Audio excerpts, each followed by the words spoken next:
राधे राधे। आज हम उस पावन पर्व की कथा सुनेंगे जो ब्रज की गलियों से निकलकर पूरे विश्व में प्रेम की महक फैलाता है। फुलेरा दूज। फाल्गुन मास की शुक्ल पक्ष की द्वितीया तिथि को मनाया जाने वाला यह त्यौहार केवल एक तिथि नहीं बल्कि भगवान श्री कृष्ण और राधा रानी के अनन्य प्रेम का प्रतीक है। शास्त्रों में इस दिन को अबूझ मुहूर्त कहा गया है, यानी आज के दिन किया गया कोई भी शुभ कार्य बिना पंचांग देखे सफल होता है। लेकिन क्या आप जानते हैं इस दिन को फुलेरा क्यों कहते हैं? चलिए चलते हैं द्वापर युग के उस वृंदावन में जहाँ प्रेम की वर्षा हो रही है। कथा के अनुसार भगवान श्री कृष्ण अपने राजसी और देव्य कार्यों में बहुत व्यस्त हो गए थे। कई दिनों तक वे वृंदावन नहीं आ पाए। कृष्ण के वियोग में राधा रानी अत्यंत उदास रहने लगी।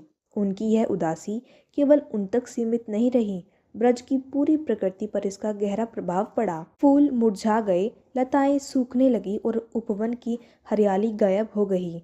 पशु पक्षी मौन हो गए, गायों ने घास चढ़ना छोड़ दिया और मोरों ने नाचना बंद कर दिया। यमुना का जल ऐसा लगता था जैसे यमुना की लहरें भी राधा के आंसू देखकर ठहर गई हों।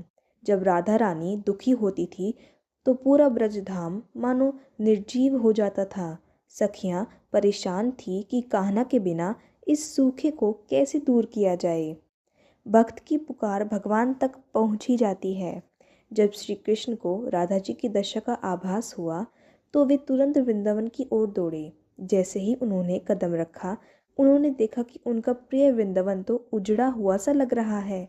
राधा रानी की आंखों में विरह के आंसू देखकर कान्हा का हृदय पसीज गया।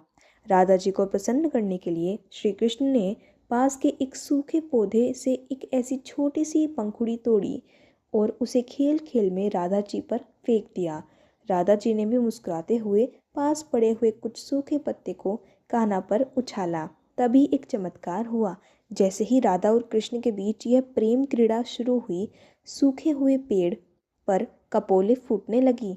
जो फूल मुरझा गए थे वे अचानक खिल उठे। देखते ही देखते पूरा वातावरण रंग बिरंगे फूलों, गुलाब, गेंदा, चमेली और टेसू से महक उठा। प्रकृति फिर से जीवन हो गई। यह दृश्य देखकर गोपियां और ग्वाले झूम उठे। उस समय तक रंगों वाली होली गुलाल का प्रचलन नहीं था। सभी ने पेड़ों से फूल तोड़े और राधा कृष्ण पर बरसाने शुरू कर दिए। राधा कृष्ण ने भी भक्तों पर फूलों की वर्षा की। यह दुनिया की सबसे पहली फूलों वाली होली थी। आकाश से देवगण भी पुष्प वर्षा करने लगे। हवा में अब केवल फूलों की सुगंध थी और हृदय में केवल भक्ति। कृष्ण ने राधा को वचन दिया कि फाल्गुन की यह द्वितीय तिथि हमेशा फूलों के त्योहार के रूप में मनाई जाएगी, जहाँ भक्त और भगवान के बीच केवल प्रेम के फूल बरसेंगे।